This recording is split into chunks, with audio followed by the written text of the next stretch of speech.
इस देश के अंदर आज दो विचारधाराओं के बीच में संघर्ष है।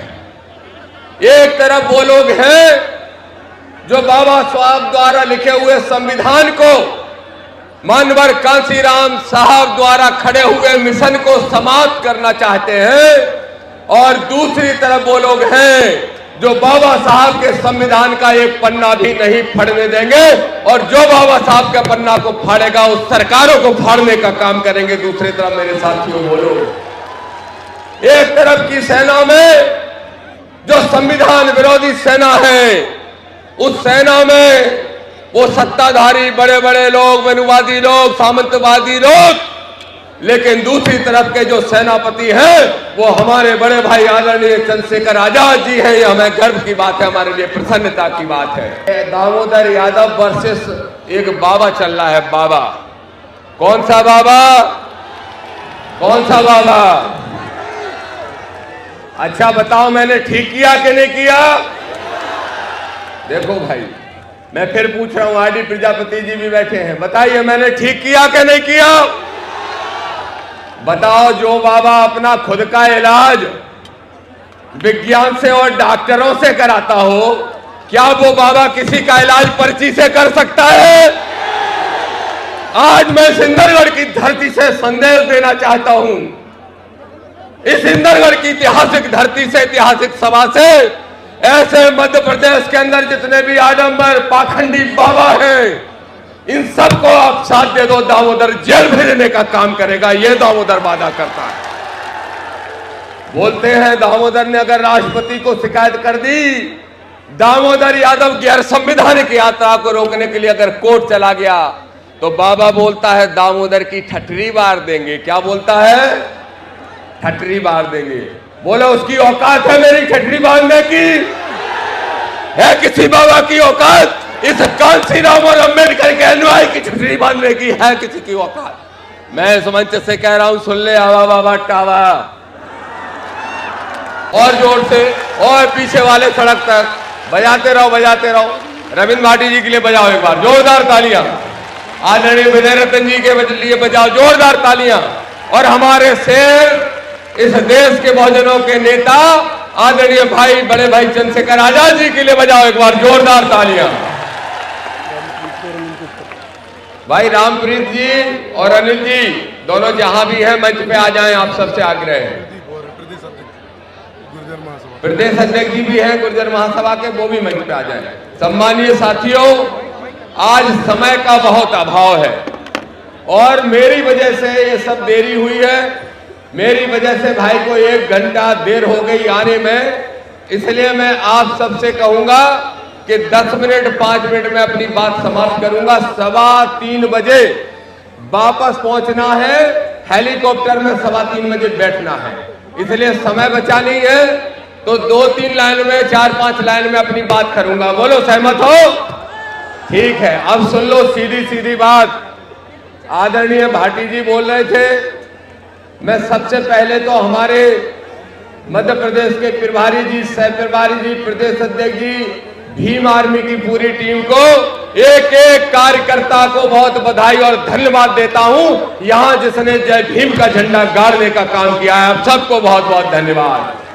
बाबा साहब का परिनिर्वाण दिवस है, इसलिए बाबा साहब को श्रद्धांजलि देते हुए, उनको नमन करते हुए, सारे महापुरुषों को नमन करते हुए कहना चाहता हूं, मेरे भाइयों, मेरे साथियों, ये जो आज संघर्ष छिड़ा है विचारों का, ये जो संघर्ष छिड़ा है सत्ता को प्राप्त करने का, व्यवस्था को बदलने का, उस संघर्ष में एक ही बात कहना चाहता हूं।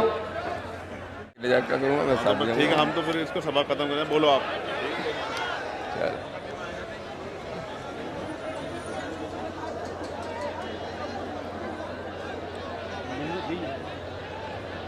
मेरे साथियों, भाई का आदेश हुआ है कि 2 मिनट में बात खत्म नहीं कर सकते, इसलिए आराम से बात करो। तो अच्छी बात है, हमें समय और बोलने का मिल गया। ठीक हुआ ना? मेरे भाइयों, मैं जैसी बात कर रहा था, इस देश के अंदर आज दो विचारधाराओं के बीच में संघर्ष है। एक तरफ वो लोग हैं जो बाबा साहब द्वारा लिखे हुए संविधान को, मानवर कांसीराम साहब द्वारा खड़े हुए मिशन को समाप्त करना चाहते हैं और दूसरी तरफ वो लोग हैं जो बाबा साहब के संविधान का एक पन्ना भी नहीं फाड़ने देंगे और जो बाबा साहब के पन्ना को फाड़ेगा उस सरकारों को फाड़ने का काम करेंगे। दूसरी तरफ मेरे साथियों बोलो, एक तरफ की सेना में जो संविधान विरोधी सेना है, उस सेना में वो सत्ताधारी बड़े बड़े लोग, मनुवादी लोग, सामंतवादी लोग, लेकिन दूसरी तरफ के जो सेनापति हैं वो हमारे बड़े भाई आदरणीय चंद्रशेखर आजाद जी हैं। ये हमें गर्व की बात है, हमारे लिए प्रसन्नता की बात है। इसलिए आज मैं कहना चाहता हूं मेरे भाइयों, भाई ने कहा कि कोई चिंता नहीं समय की, लेकिन फिर भी मैं समय में बात खत्म करने का प्रयास करूंगा। और मैं कहता हूं मेरे साथियों, नौजवानों, आदरणीय रविंद्र भाटी जी ने कहा कि दामोदर जी भगवान श्री कृष्ण के वंशज भी हैं। मैं रविंद्र भाटी जी ऐसे निवेदन करना चाहता हूं कि दामोदर यादव की अगर कोई पहचान है तो एक किसान बेटा के रूप में है, और दामोदर यादव की कोई पहचान है तो बहुजनों के लिए संघर्ष करने वाले एक नौजवान के रूप में है। और उसी पहचान को जारी रखते हुए मैं आज एक ऐतिहासिक बात घोषणा करना चाहता हूं, और ये घोषणा बहुत महत्वपूर्ण है मेरे मीडिया के साथियों, बहुत महत्वपूर्ण घोषणा है। दामोदर का जब नाम आता है तो दामोदर के नाम के साथ यादव जोड़ा जाता है। मुझे गर्व है कि मैं यादव जाति में जन्मा, लेकिन इस बात का गर्व और ज्यादा महसूस करूंगा कि आज इस देश में जहां आरक्षण को समाप्त करने वाली ताकतें सक्रिय हैं, आज तक बीपी मंडल की कमीशन की रिपोर्टों को आज तक इस देश के अंदर लागू नहीं किया गया। तो मेरे भाई आदरणीय विनय रतन जी से भी मैं कहना चाहूंगा, हमारा दामोदर का एक ही सपना है, एक ही लक्ष्य है, और भाई को मैं इस बारे में बता चुका और भाई इस बात को अच्छे से जानते हैं कि दामोदर का अगर कोई सपना है तो सपना है कि पिछड़ों और दलित भाइयों के बीच में भाईचारा बना के गठजोड़ करने का। और ये गठजोड़ कब होगा? ये गठजोड़ तब होगा जब दामोदर यादव बन के नहीं, बल्कि दामोदर यादव मंडल बन के काम करने का काम करेगा। इसलिए आज भाई के सामने बोल रहा हूं, हमारे नेता राष्ट्रीय नेताजी के सामने बोल रहा हूं कि दामोदर यादव के नाम के साथ आज से दामोदर मंडल लिखा जाए। मैं ये आप सबसे प्रार्थना करना चाहता हूं। बोलो सहमत हो? पीछे तक बताओ सहमत हो, ताली बजा के बताओ कितने सहमत हो। तो आज से जो दामोदर का लक्ष्य होगा जीवन का, वो लक्ष्य होगा कि मंडल की कमीशन की जो रिपोर्टें हैं वो लागू हो, और प्रमोशन में रिजर्वेशन लागू हो, और हमारे जो बहुजन भाई हैं उनकी आंखों में अगर एक आंसू भी निकला तो उन आंसू का जवाब भी ईंट का जवाब पत्थर से देने का काम हम सब साथी मिलकर करेंगे। बोलो सहमत हो के नहीं?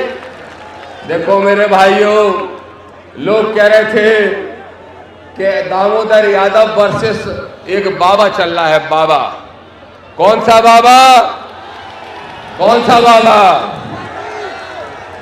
अच्छा बताओ मैंने ठीक किया कि नहीं किया? देखो भाई, मैं फिर पूछ रहा हूं, आरडी प्रजापति जी भी बैठे हैं, बताइए मैंने ठीक किया कि नहीं किया? बताओ, जो बाबा अपना खुद का इलाज विज्ञान से और डॉक्टरों से कराता हो, क्या वो बाबा किसी का इलाज पर्ची से कर सकता है?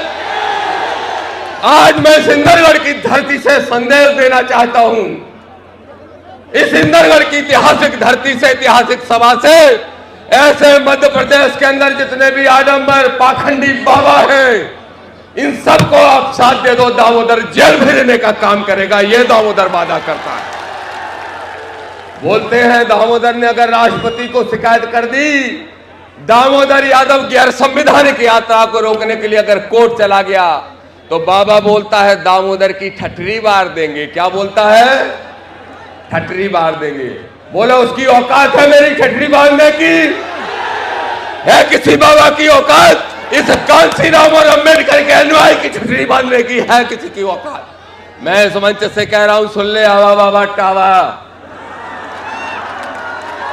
सुन ले, तेरी औकात है तो सब दे दिए। आरडी प्रजापति जी ने कागज, अभी तो तेरी भूमाफियागिरी भी उजागर करेंगे और तुझे जेल भेजने का भी काम करेंगे।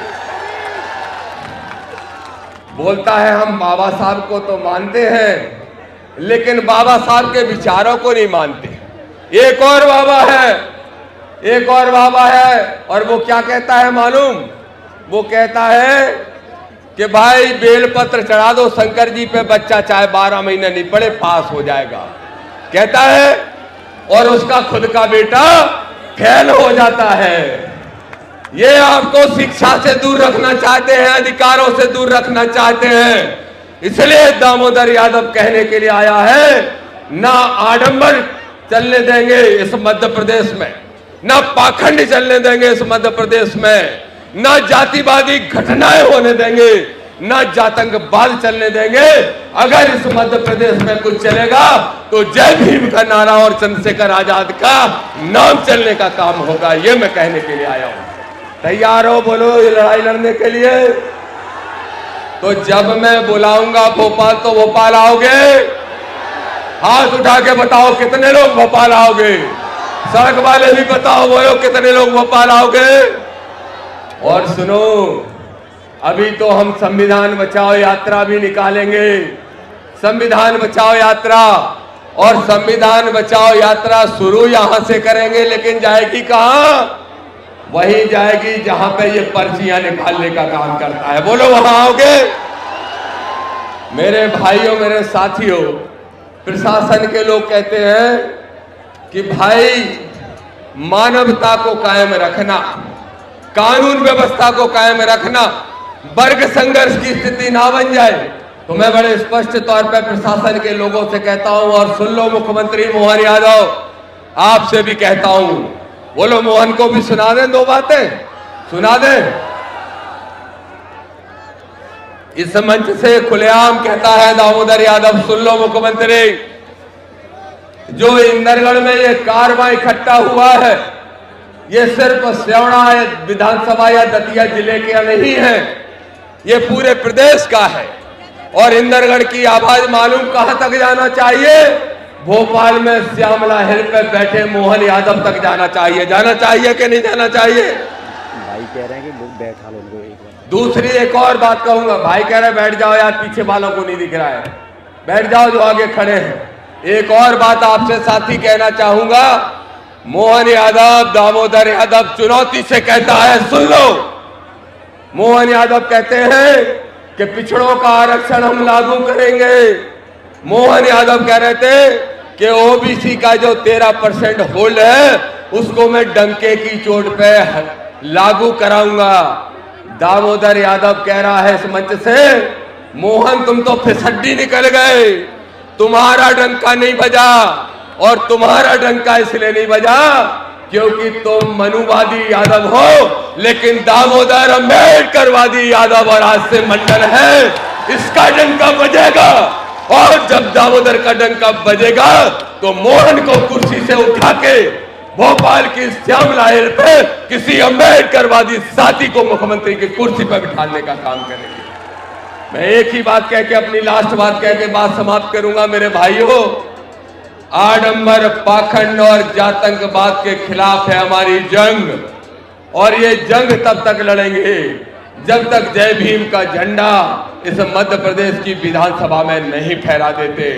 बोलो तैयार हो इसके लिए? तो आज से कमर कस लो। भाई सिर्फ इंदरगढ़ में सभा करने नहीं आए हमारे भाई, वो ये कहने आए हैं, ये संदेश देने आए हैं कि 2028 के चुनाव में, पिछले चुनाव में मेरी गलती रही, किसी की गलती नहीं रही, पिछले चुनाव में मेरी गलती रही कि मैंने उस सामंतशाही कांग्रेस को देर से लात लगाई। लेकिन इस गलती के लिए क्षमा मांगता हूं और आपसे वादा करता हूं कि दामोदर जिएगा तो इस नीले झंडे के लिए, और मरेगा तो भी इस नीले झंडे के साथ मरेगा, ये वादा करता हूं। लेकिन आपसे भी एक वादा चाहता हूं, बोलो 2028 के चुनाव के जब परिणाम आएंगे, हमारे भाई का उस दिन जन्म आता है, जन्मदिन पिछली बार भी आया था और भाई ने कहा था जन्मदिन का तोहफा दे दो, तोहफा तो दिया अपने भर के, गलती मेरी थी इसलिए थोड़ी कसर पड़ गई। अब बोलो, जब अगला 2028 का परिणाम आएगा तब यहां पे सरकार बनाने का काम करोगे कि नहीं करोगे? हाथ उठा के मुझे बताओ। बोलो, अगली सरकार अपनी बनाओगे? बोलो, चंद्रशेखर आजाद जी का जो सदन के अंदर का भाषण है उसको साकार करने का काम करोगे? जब भी दामोदर यादव, भाई विनय रतन जी, भाई रविंद्र भाटी जी और हमारे सारे साथी आवाज से आवाज मिलाकर बहुजनों की लड़ाई लड़ोगे, बोलो आधी रात को साथ देने के लिए आओगे कि नहीं आओगे? आप सब साथी यहां पहुंचे, आपको बहुत बहुत आभार, बहुत बहुत धन्यवाद देता हूं। मेरा प्रयास है कि 3:15 बजे तक हम पहुंच जाएं, हेलीकॉप्टर में बैठ जाएं और समय से दिल्ली पहुंचने का काम करें। भाई ने भले ही कह दिया, इनका तो बड़ा मन है, लेकिन मैं जानता हूं, मैं इस बात को जानता हूं। अरे मैं हो गया, मेरा बस मैं तो हो गया पूरा, कुछ और बोला तो इसलिए मैं एक बात जानता हूं कि इनका समय बहुत कीमती है। भाई, ये वो आदमी हैं, वो व्यक्ति हैं, वो शख्सियत हैं जो कांसीराम साहब के सपने को अगर इस देश में कोई पूरा कर सकता है, उनके प्रयास जो पीछे छूट रहे हैं अगर उनको कोई पूरा कर सकता है इस देश के अंदर, दामोदर तो तुम्हारी लड़ाई मध्य प्रदेश में लड़ लेगा, लेकिन जब देश में लड़ाई लड़ने की बात आएगी तो सिर्फ एक और एक ही नाम है, और वो नाम है मेरे भाई चंद्रशेखर आजाद साहब। सबको बहुत बहुत धन्यवाद, सभी को जय भीम, सभी को जय भीम।